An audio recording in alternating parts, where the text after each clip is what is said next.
جنت کی اس بادشاہی میں آہستہ آہستہ میرے جاننے والے لوگ بھی آتے جا رہے تھے.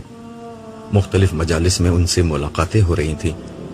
ان میں میری دعوت پر تبدیل ہو کر اعلیٰ ایمانی اور اخلاقی زندگی اختیار کر لینے والے لوگ بھی تھے، اور خدا کے دین کی نصرت میں میرا ساتھ دینے والے میرے رفقا بھی. ان میں سے ہر شخص سے مل کر یوں لگتا تھا کہ زندگی میں خوشی اور محبت کا ایک اور در کھل گیا ہے. تاہم وہ ابھی تک نہیں آئی تھی جس کا مجھے انتظار تھا.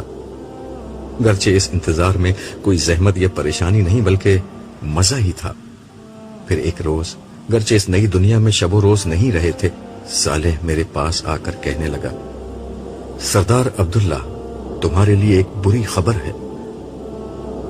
مجھے حیرت ہوئی کہ اب جنت میں مجھے یہ کیا بری خبر سنائے گا. تاہم اس کا لہجہ ایسا تھا کہ میں پوچھنے پر مجبور ہو گیا، کیوں بھائی، یہاں کیا خبر بری خبر ہو سکتی ہے؟ سردار عبداللہ، بری خبر یہ ہے کہ تمہارے عیش کرنے کے دن ختم ہو گئے. تم نے نائمہ کے پیچھے آزادی کے بہت دن دیکھ لیے. اب تمہاری نگرانی کے لیے نائمہ خود آ رہی ہے. کیا سچ؟ میں نے شدت جذبات سے مغلوب ہو کر صالح کو گلے لگاتے ہوئے کہا. اور کیا میں جھوٹ بولوں گا؟ پھر میرے سر کو سہلاتے ہوئے بولا، مجھے چھوڑ دو. میں نے نائمہ کے آنے کی خوشخبری دی ہے، مگر میں خود نائمہ نہیں ہوں. تم ہو بھی نہیں سکتے، میں نے اسے چھوڑتے ہوئے کہا. لیکن یہ بتاؤ کہ اتنی اچھی خبر تم مجھے دھمکی کے انداز میں کیوں سنا رہے ہو؟ ویسے تمہیں نائمہ سے اگر یہی توقع ہے تو مجھے یقین ہے کہ تمہیں بہت مایوسی ہوگی. خیر چھوڑو ان باتوں کو. میں نائمہ کے آنے پر اسے ایک بہترین تحفہ دینا چاہتا ہوں. کیا تحفہ دینا چاہتے ہو؟ ایک بہترین گھر. بھائی، تمہارے پاس تمہارا گھر ہے اور اس کے پاس اس کا اپنا گھر ہوگا. اب اس نئی دنیا میں خاندانی نظام تو ہوگا نہیں کہ گھر دینا تمہاری ذمہ داری ہو، نہ اسے تمہارے بچوں کو گھر بیٹھ کر پالنا ہے. پھر ایک نیا گھر کیوں بناتے ہو؟ مجھے معلوم ہے کہ ہر جنتی کی اپنی رہائش اور اپنی سلطنت ہوگی، لیکن میری خواہش ہے کہ اپنی پسند سے نائمہ کے لیے ایک گھر بناؤں جو میری سلطنت میں ہو، اور پھر اس گھر کو نائمہ کو گفٹ کروں. جانتے نہیں اللہ نے اسراف کرنے والوں کو شیطان کے بھائی کہا ہے. وہ اس وقت مجھے تنگ کرنے کے موڈ میں تھا. جنت میں شیطان نہیں آ سکتا، مگر اس کے بعض شاگرد ضرور موجود ہیں جو میاں بیوی میں محبت پیدا کرنے کے بجائے دوری پیدا کرتے ہیں. میں نے مصنوعی غصے کے ساتھ اسے گھورتے ہوئے کہا، ٹھیک ہے ٹھیک ہے. وہ ہاتھ جوڑتے ہوئے بولا، مجھے بتاؤ کیا کرنا چاہتے ہو. اس کے بعد میں نے اسے ساری تفصیلات سمجھائیں. میری بات ختم ہوئی تو وہ بولا، چلو محل دیکھنے چلو. میں نے حیران ہو کر پوچھا، کیا مطلب؟ کیا محل بن گیا؟ تم کیا سمجھتے ہو، تم دنیا میں کھڑے ہو کہ پہلے زمین خریدو گے، پھر نقشہ پاس کراؤ گے، پھر ٹھیکیدار ڈھونڈو گے اور پھر کئی ماہ محل تعمیر ہوگا. سردار عبداللہ، یہ تمہاری بادشاہی ہے. خدا کی قوت تمہارے ساتھ ہے. تم نے کہا اور سب ہو گیا. یہی یہاں کا قانون ہے. ہم وسیع و عریض سمندر کے سینے پر سفر کر رہے تھے. صالح اور میں سمندری جہاز جیسی کسی چیز میں سوار تھے. سفر کا یہ طریقہ صالح کے کہنے پر ہی اختیار کیا گیا تھا، بقول اس کے کہ جنت میں جتنا خوشگوار منزل پر پہنچنا ہوتا ہے اتنا ہی مزیدار وہاں تک پہنچنے کا راستہ ہوتا ہے. اس کی بات ٹھیک تھی. مجھے دنیا کی زندگی میں سمندری سفر کبھی پسند نہیں آیا تھا، مگر اس سفر کی بات ہی کچھ اور تھی. یہ جہاز ایک تیرتا ہوا محل تھا جس کے عرشے پر ہم دونوں کھڑے تھے. دھیمی ہوا اور خوشگوار موسم میں آگے بڑھتے ہوئے ہم اپنی منزل کے قریب پہنچ رہے تھے. ہماری منزل وہ پہاڑی جزیرہ تھا جسے ایک محل کی شکل میں نائمہ کے لیے تیار کیا گیا تھا. یہ محل بالکل ویسا ہی تھا جیسے میں صالح کو بتا رہا تھا. بیچ سمندر میں ایک بہت بڑا جزیرہ جہاں سرسبز پہاڑ، دریا، ندیاں، آبشاریں، سمندر کے ساتھ چلنے والے پہاڑی راستے،